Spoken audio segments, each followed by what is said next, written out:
Hi, this is Roger Green, host of the Surfing the NASH Tsunami podcast. This weekend, we are offering 4 conversations from Season 3, Episode 4, our wrap-up of NASH-TAG 2022. This conversation asks a diverse panel of industry stakeholders from big pharma, small pharma, and leading-edge diagnostics to join special guest Professor Ian Rowe and our co-hosts to reflect on the biggest surprises and most important presentations of the conference. This conversation shares candid opinions from 7 stakeholder voices, 3 of them new to this podcast, about events at the conference some have called the major inflection point in NASH drug development. So sit back, listen, enjoy, learn. And when you're done, join the dialogue on our LinkedIn and Facebook discussion groups.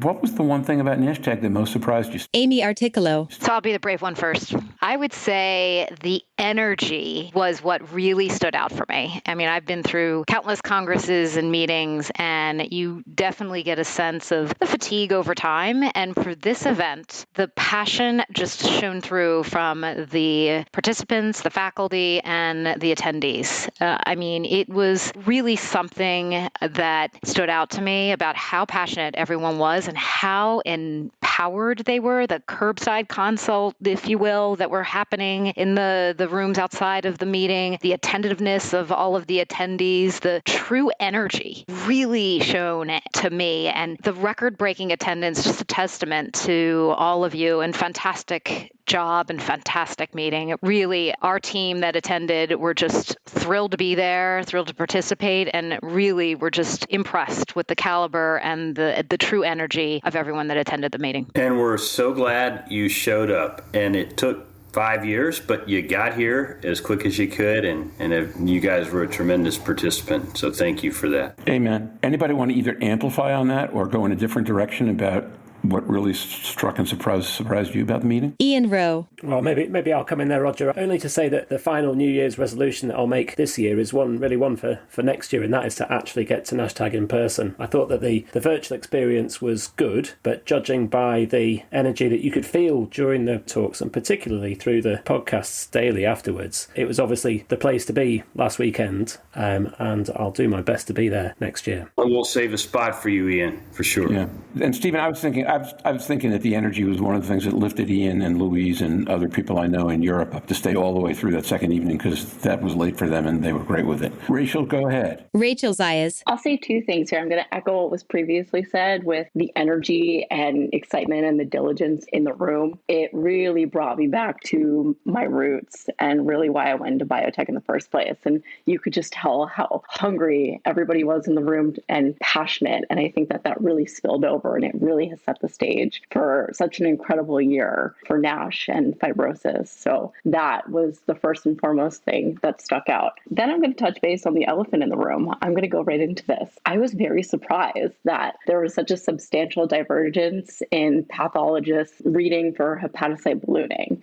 It seems very subjective. It seems like this has been something that I was surprised hasn't been under a microscope sooner. So that was the big aha for me. And I was very interested to see how this subjective perspective will have implications for biopsies in the future and also lessons learned from the way that they're read. So what other ways have physicians failed to really classify these stages, and how can we take this lesson and translate that into other more effective tools coming forward? So that was a very interesting point for me. Stephen Harrison. Yeah, Rachel, just to follow up on that, one of the things we talked about in our podcast following the meeting was what one particular slide stood out for you or left an indelible impression on your memory. And of course, that one ballooned hepatocyte out of 1,100 that all 9 pathologists agreed on was one of those. And in that same vein, a slide from Naeem Al-Khoury on the chimera, linking that to the ballooned hepatocyte was another one. And then finally, you mentioned the elephant in the room. I thought Sam Klein's last slide of his presentation was a bit poetic, but it drove the point home that it's a good time to be obese and have fatty liver because of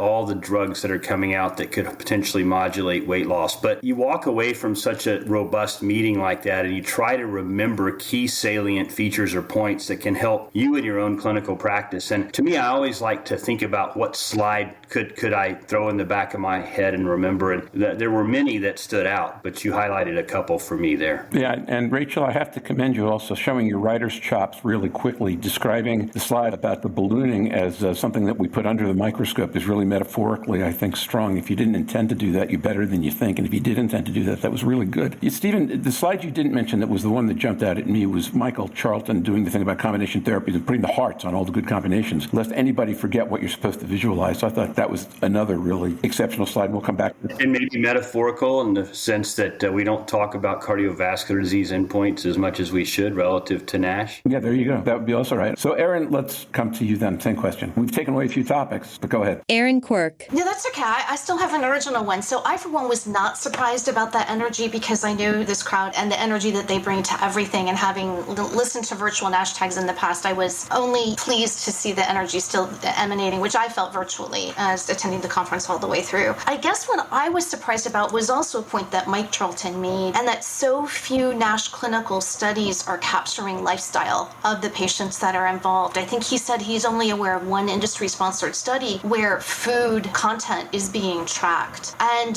that was amazing to me because, Louise, I'm very much on your side of these things. These drugs will need to be used in combination with lifestyle modifications, as a supplement to lifestyle modifications in order for them to be most effective. And so if sponsors really aren't paying attention to diet quality, diet amounts of food, and then exercise as well, because we know that can have an impact on liver health as well, then no wonder we're seeing divergent and variant placebo effects across these studies. So I think it's something that all of us who are in the clinical trial design space need to pay attention to moving forward. Erin, the reason that surprised me so much is that when Mike does his year in review, he sums up with something very visual and very memorable, like the way he used the Dalai Lama this weekend. 2 years ago, he closed by talking about Babe Ruth, the baseball player, and he used that as a metaphor to talk about the idea that the easiest way we can improve our clinical trials would be to manage diet. Literally, he said the one thing we can have the greatest impact on quickly is manage diet. And it was so obvious and so smart the way he put it together, because it's Michael we're talking about, and so self-evident that I had expected that people would have made progress on it. I don't look at clinical trials for a living, but I would have expected progress. So when that came up over the weekend, I was tremendously surprised that not more people had heard it. We all stratify for vitamin E use to make sure that drugs that could potentially impact NASH are at constant levels, coming into the study, but we're not paying any attention to diet and exercise and capturing that generally. That's something that really could be an important addition to the field if we were to start measuring it, even in a small way in our clinical trials. Louise Campbell. Quentin and Steve did comment that Litmus collecting dietary information, and I agreed, and I text Roger during that session to say I was struck by Mike's discussion on diet and lifestyle, because there are 6 types of different vegetarians. But if you're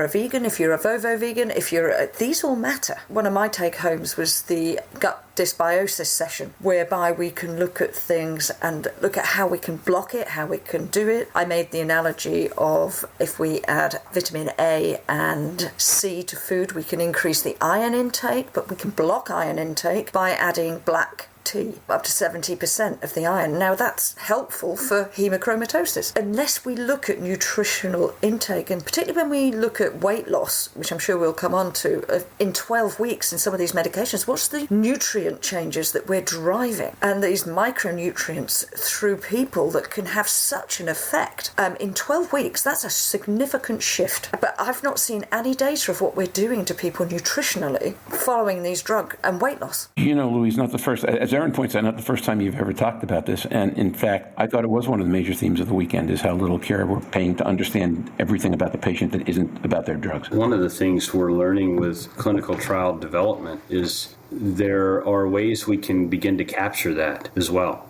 Online, virtual apps that can break that, and Michael's done a very good job of explaining some of those opportunities that exist as well. So yeah, I agree. I would like to see a more granular tabulation of nutrient intake in patients in clinical trials to see how much that modifies over time and if that correlates at all with some of the changes we're seeing on the back end in our NITs or histopathology. People are nodding. Anybody want to add anything to that particular thought, or we want to go on to the next topic? I'll just add one more thing to that. When we go to market with a drug, or when we as healthcare purchasers buy medication, we need to know that it's the medication that's working, and that's what we're paying for. If 70% of the response of somebody's change of NASH or NAFLD is down to diet, and we pay for a medication that's highly expensive, then we need to be getting, as Stephen, can I get the phrase, the squeeze is worth the juice? Oh, the juice is worth the squeeze. Juice is worth the squeeze, or the view is worth the climb. Yeah.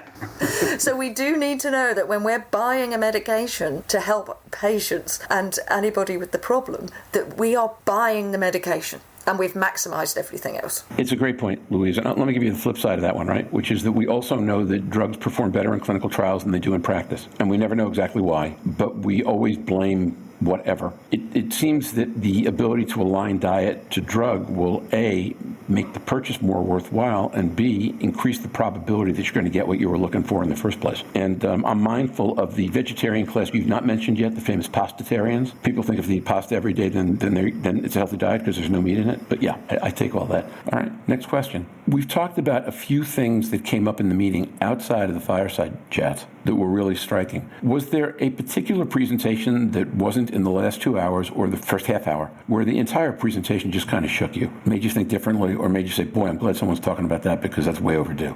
Either one. I'll be the brave one here. So one talk that really stood out for me was the talk on single-cell transcriptomics. I think it's multifaceted. That was an excellent talk, and I really foresee a future where single-cell transcriptomics will identify drivers, and that will aid in more effective therapeutics. On the flip side with that, we need to be careful with single-cell transcriptomics because it might, as a diagnostic tool, because that might lead to the same challenges right now with histopathological assessments, because there might be sampling error along with this. So I was really interested in this as a therapeutic, but I was cautionary in the use of single-cell transcriptomics as a diagnostic. So really got my mind thinking. I'm not sure if anybody else had the same insights from this talk or wants to challenge me on this. Well, I'll just add my 2 cents into this. I first kind of became interested in single-cell transcriptomics when I went to Paris NASH, and I heard a very similar lecture. And then right after that, I heard Scott Friedman get up and have an elegant discussion on stellate cell biology. And you heard a little bit of that come back around in Scott's Q&A session, where somebody asked him about senescence. And what we've learned is that as stellate cells age, they don't go quietly into the night. It's not the golden years for stellate cells. They're bad actors. And in fact, we know that because when you apply CAR T therapy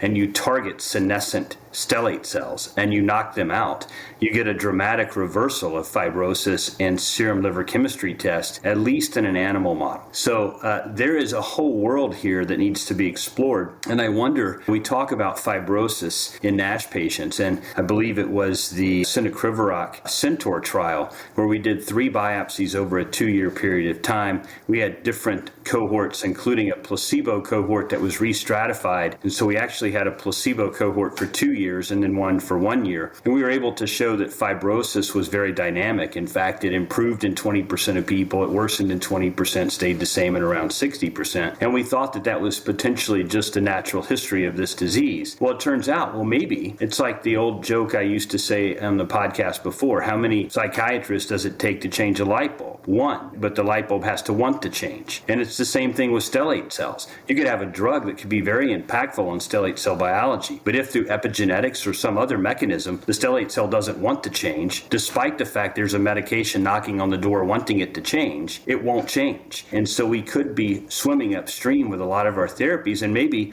in part that's why we haven't seen a pure antifibrotic actually be that effective. Stephen, I think there's a lot to be said for that, and that whole session was excellent. You can never help but be impressed by talks that Scott Friedman gives. They're always fantastic. And I thought that the point that he made about unmet needs in fibrosis was, when we think about antifibrotics, we're thinking about drugs that are going to block the progression of disease. And what he was really talking about was trying to understand resolution of fibrosis more clearly so that you could target the other side of the balance, so that once you've switched off injury, or maybe even without switching off injury, then you can promote the resolution of the scar, allow the fibrosis to regress, and for the patient to have a better outcome. I guess putting those two things together, the team in Edinburgh are running studies looking at macrophage-based cell therapies to try and promote scar resolution, really as proof of concept that that can be done. There's lots to be seen through the approaches complementarily, looking at both progression and regression. Yeah, and I think that your point is incredibly well taken. In our drug development strategies, we have tended to say, we'll knock out the upstream drivers of stellate cell activation, and vicariously we'll wait for the liver to begin to heal, rather than targeting therapies that could actually promote wound healing in addition. And to that end, I'd love to add, I really appreciate those talks because I'm a big fan of let's get to the core of the problem, right? What are we really looking to drive and really solve for? And so that for me, I felt like it was the aha moment of the talk that Michael Charlton gave regarding combination trials and his hearts along, what he would like to see, because it resonated quite a bit with me, not only as an individual, but also, from a company that's striving to look at combinations, but also to hear Scott talk about that and the upstream effect. And so it makes you pause and go, okay, so what are we really trying to do? What is the greatest impact for the greatest good in a very patient-centric approach, thinking, what is the patient going to be willing to take to improve how they function, how they feel? And what can we as collectively do to really get us from point A to point B so that we're able to put that therapeutic and that potential combination therapeutic in the patient's hands? Yeah, I think that's great. When I told you at the beginning about the things that we never do, I think this may be the first time in the history of this podcast we've ever had two people from drug companies on at the same time. And I mention that because one of the things I commented on both days was one of the things that kind of an undertone on the meeting, I thought, was the challenges caused by a system in which so much of the drug development is done by small companies.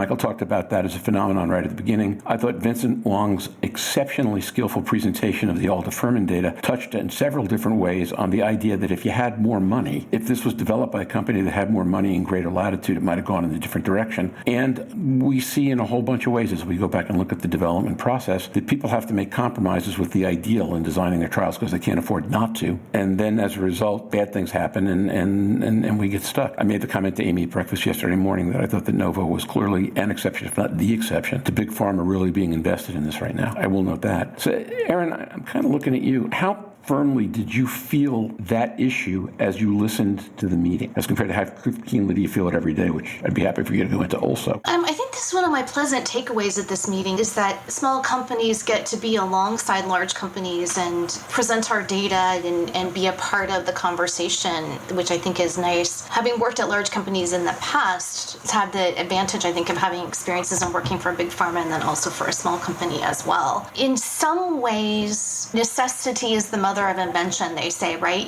So the limited resources we have at small companies oftentimes does make us be a little bit more focused. In many ways, that can be a good thing, actually, in terms of what's going to be most important for patients or what's most important for any particular clinical study or what's most important for a certain pipeline. We are at a shift now. I would say if you looked at 3 years ago, there was a lot of activity from large pharma that really were driving the clinical trial landscape overall. So things have shifted a little bit. But in many ways, I think that might be a good thing for the field because most of the innovations, most of the new drugs do come out of smaller organizations in the end. So this meeting in particular was a really nice way for us kind of all to come together from different walks of life, talk about our data and think about what makes most sense, and then kind of go back to our day jobs and put those things into practice. And now, back to Roger. We hope you've enjoyed this recording. If you have any questions or comments about the content of this conversation or the entire episode, please send an email to questions@surfingnash.com. We'll be back next week with another stimulating conversation. Don't be surprised if it relates in some way to Martin Luther King Day. Until then, keep your distance, mask up, so you can stay safe and surf on. And we can see you soon on the Surfing Nash Tsunami podcast. Bye-bye now.